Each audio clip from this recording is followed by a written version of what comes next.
something's wrong. I can feel, you should be able to feel if the magazine kicks back, if the bolt kicks back and it doesn't go forward, you'll feel that incomplete recoil cycle. So you'll get better at identifying what happened. But what we want to try and build into our psyche is immediately we want to switch to our pistol. We're going to control the rifle down. We want to try and flick it out this way so the safety's facing this way. While I'm doing that, I'm doing two things at once. So this is where it becomes difficult, because what's happening, you'll transition and now you'll draw the pistol. What I want to try and have you do, the minute the gun goes, I'm doing both things at once, controlling it down, and then up with a pistol, engaging straight away. Rule of thumb in law enforcement, FBI, everything, 25 yards and in. We always want to transition.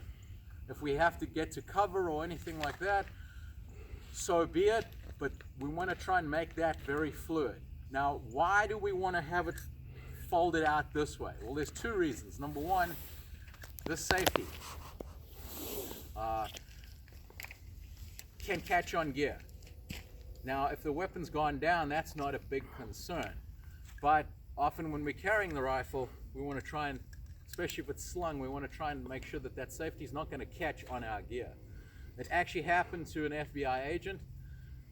They were about to do a search warrant. They were in the parking lot of the local Walmart. Obviously must have been meth. As he bent down, boom. As he stood up, bam, it fired 2 rounds because it had clipped, his gear had caught on the safety, flicked it off, and a piece of his bungee had caught in the trigger and fired the gun twice. So their procedure now is to keep it out. Why I like to have it out too is once we've engaged with our pistol, now we decide we're going to go back. As we're putting the pistol back, this hand is sliding down. We'll catch it on the mag well here, and we can bring it back up a lot easier. If it's like this, I'm now trying to grab the rifle and flick it around this way. Now with the Tavors, you're going to have a slightly different way to do that. You'll just have to figure out which is going to be easier. The bullpup's kind of difficult to maneuver. I've got one of those FS 2000s. The thing is like a brick. Takes a while to kind of learn that. So there'll be a learning curve with you guys, and I'll come work with you on that as well. So back to the transition, what we're doing, gun goes dry, it malfunctions, whatever, we don't know. We attempt to put it on safe. Now the AR will go on safe when the hammer's cocked. If the hammer is forward,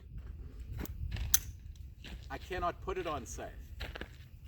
So why do we want to try and put the rifle on safe if we're transitioning? Because that will give me an indication of what's wrong. If I'm out of ammunition or the bolt's locked back, it goes straight on safe, we know it's good.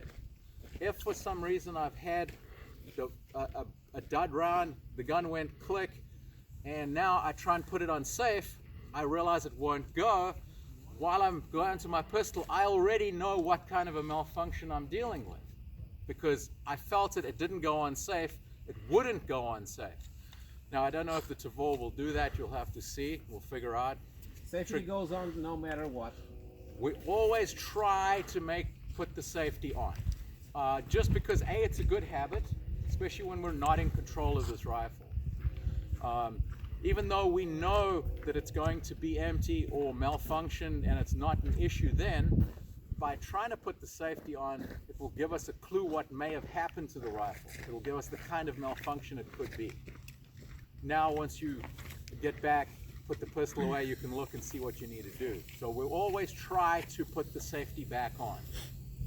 So we don't want to move so fast that we overrun ourselves here. So transition, I'll show you again. Basically, bang, bang, bang, gun's not working. I guide it down at the same time and go through this step.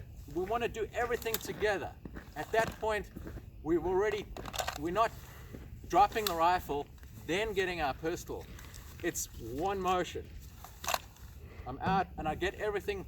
That way I can get this pistol up really quickly if I train to do both functions together. Do you always want to be carrying the AR like like with the safety out because you don't ever want that, or the safety to click, or do you? I see most people carry their rifles like this. Well, and it's a moot point on some of them because it's an ambi. Now, I personally like